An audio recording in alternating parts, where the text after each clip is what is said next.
Hi guys, MrRoflWaffles here. This is your no-nonsense guide for the first Modern Warfare 2 raid called Atomgrad. After the cutscene finishes, go through the front doors and clear the area in front of you. There will be claymores that you can hack to defuse them, and a bunch of enemies, but there's nothing complicated to do in this area. Push forwards and to the right until you get to this room. In here, there are 4 things you need to pay attention to. On the left is your code request box. In the middle is your CCTV. On the right is your code entry box. And on the wall, you'll see a red button which opens a door between this room and the adjacent room. That next door room also has CCTV in it. This next bit is a little confusing at first, but I'm going to give you multiple examples to make sure you 100% understand. And I'm going to teach you the best method so that you can use this trick at the end of the raid as well and make your life super easy. Divide your team into 2 camera players and 1 code player. Have each of the camera players log onto the cameras and flick through the camera feeds until they see a very obvious code on the screen. Once they get there, just have them stay there and wait for the code player's instructions. The code player is going to stay in that first room and is going to look at the code request box. This is going to display different symbols, and some of them will just be English letters, while others are Cyrillic, they're Russian. Now, you don't need to do any translation here. You just need your code player to be able to describe the first symbol in the sequence. So for me, it's really easy. It's P. I'm going to call out P, and then my camera players are going to look at their screens. If they have a P on their screen, they're going to call out the corresponding number back to the code player. So in this instance, the blue camera player is going to say, oh, I've got P9. Code player is going to make a little note of 9 and then call out the next character. That's basically a small b with a line at the top. So code player is going to say that. Camera players are going to check their feeds. And blue, once again, is going to say, oh, I've got that one. It's 7. Finally, code player will say C, and this time it's the other camera player that's going to go, oh, yep, I've got C, and it's 0. So that means the code that the code player needs to enter into the box on the right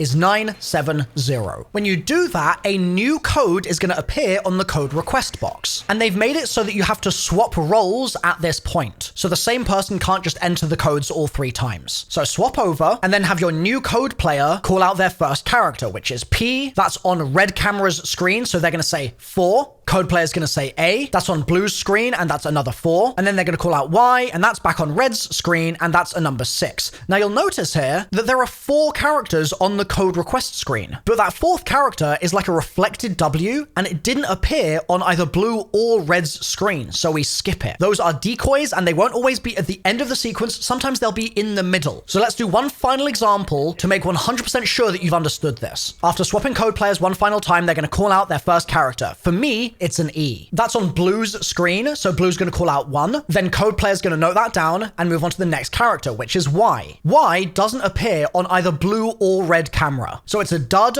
so you have blue and red both say skip because they don't see it on their screen, and code player moves on to the next symbol, which is sigma. This appears on red's screen, so red's going to say 1, and code player's going to move on to the next symbol, which is this B with a line at the top. That's not on blue or red, so blue and red are both going to say skip, and the last character is H, which is on red's screen, and it's 5. So my final code was 115. Very fitting. When you've finished entering them all, go back into the water and massive double doors are going to open, and you'll be able to grab an air tank from the left-hand side of the room before you start moving forwards. Pick it up and then start swimming as a unit through the water and juggle the air tank between you. So every time you need air, grab it from your teammate, breathe air, and then let them grab it from you. You need to move through the tunnels and just follow the route that I'm taking. At first, it's a very straightforward path. You can't go wrong here. And you're eventually going to get to a red button. Have one player who's just drunk some air, hold the red button down, and then have the other 2 players go through the gate. Then on the other side, there's also a red button, so you can hold that and let your remaining 3rd teammate through. Right on the other side of this gate is a checkpoint, so just go up into the air. You can run up the stairs, loot some pistols if you want to, but as long as you get on the ground and it says safe area, you'll have checkpointed, so if you die, you'll reset to there instead of all the way back at the beginning. Next is the same again, except there's a specific route that you need to follow, and you need to be careful for tripwires. So follow me through here, just the exact route that I'm doing. You can cut right to avoid those tripwires. And remember, obviously, to keep stopping for air and sharing it with your teammates so that none of you die. Now, while I'm showing you the route here, I'm just going to tell you something that you can optionally do. There are a few areas where you can find air pockets, which will save your progress. One of them is the elevator, for example, but you don't have to use any of those. So this is just going to be a straight shot to take you to the hole in the ground, which is what you're looking for. Now, very carefully pass down through the hole without tripping the wires, and be very careful. Have someone that doesn't have the air tank go first, because if you do accidentally trip them, you're going to die, but it will respawn you in the safe area. But you want the 2 remaining teammates that are underwater to not drown as well. So once you've either cleared it or you've just snuck your way down through the hole without tripping the wires, you can then pass down further, climb up, and enter a new safe area. If you run and jump across here, you can grab some intel, then drop down into the water and follow these arrows, then continue following the path that I'm showing you here. You kind of end up going to the right where the arrows are pointing you, and then on the left-hand side, you'll see this lit up tunnel, which you need to fly upwards, and that will take you into another room with a safe area. This room has a generator in it. Have one player stand next to the generator, and then have another player with the air tank go down into the water. The generator is going to turn on power, which allows buttons to open this door. So as things stand, you've got one player at generator, one player at this door, and the third needs to run over to this button, or swim over, whatever. Generator player needs to hit the generator, then button player presses the button and holds it down. Generator player is going to drop into the water and swim through with door player. So you have 2 people on the other side of the door and 1 remaining. Then have the button player that you left behind go back up to the generator and wait for it to reset, and then they can activate the generator, swim down to the door, and the players on the other side can hit the button on the other side to let their final player through. In this next area, armor up. You want the best guns you possibly can, get as much armor equipped and stuff as possible, and then head through the door and fight through the next set of tunnels. There are 2 juggernauts in this area. One's just going to be roaming, and the next is through a door that you need to press a button to unlock. This is a good opportunity to use your jug suits if you've got one, or any Semtex, C4, etc. that you've picked up along the way. When you kill the second jug, you'll be able to grab a riot shield if you want one, and I think that it's a pretty good thing to grab, so I recommend. Then run back out of that room and head to this door and drop down into the tunnels. Head to the right-hand side and you'll be able to grab some intel, do a little bit of crawling, and then you'll be able to head right once again and exit the vents. You'll drop down into some water, and this water is the final area of the raid. Push forwards to the refill ammo box, and then start pushing your way right towards the jug that is waiting for you in the water. Take him out, and then head up out of the water into this red room and clear it of enemies. Once it's clear, I recommend going again as a unit into this next blue room, and once again, take out all the enemies. Leave 1 person in blue room, have 1 go back to red room, and have your third go back to that refill ammo box. On the way there, you'll see a couple of computers, and that's what we're going to be using for this next step of the raid. Have your players in the blue and red rooms hold square on the central consoles together, and it will basically link the system so that the code player who's in the center of the map can log in to that computer. When this happens, a timer's going to start. And this works basically the exact same way as it did at the beginning of the raid, except there's just a time limit now. So have code player call out the first letter they need, and red or blue will call out the corresponding number if it's on their screen. If it's not on their screen, they'll say skip, and you'll move on to your next character. The first one's really easy because there's no red herrings, but the second stage of this is going to go down to a 40-second timer, and the third stage is only a 20-second timer. So if you have a big brain in your group, let them do the third code, and have the other players do the first and second codes. I'll give you an example of the final code, just again to make it super duper clear as best I can. The request is WCPAWW, so I call out W, neither of them have it, they both say skip, so I move on to C. One of them has it, so I write down that number and I move on to P. They both say skip for P, which means that it wasn't on either of their screens, so I move on to A. One of them has it, so they call out their number, I note the number down, and then I call out W, and one of my teammates in blue or red room calls out the corresponding number. That's the last one in the code that I need, so I quickly run over to the machine and enter those 3 numbers all within 20 seconds. Now, one thing to note for this is that after your first code, the blue room is going to fill with gas. Be careful of that, swim underwater if you need to in order to get free. Also, the player in red room needs to keep their eye out for bomb drones that are heading towards the code player. So don't just switch off and let those enemies and stuff run past you if you're in red. With your 3 codes entered correctly, you're then going to have to do a lockdown sequence for 4 minutes. Just survive, but survive near the door between the code request box and the code entry box, because the enemies are going to try and plant bombs on it that you have to defuse or you'll reset this step. While you're surviving, you can run over to the ammo refill box, use that as much as you need to get armor back as well, and use all your kill streaks and anything you've got saved up here because this is the final push. Once you survive and you've cleared the area, have all the players congregate at that door and hold square on it, and you'll have finished the raid. Congratulations! If you want a guide for the hard mode, it's linked on screen right now, and if this has been useful, subscribe, because I make no-nonsense guides like this for all stuff in COD, so if you don't want to miss out on stuff like this, you need to be subbed. See you next time. Bye for now.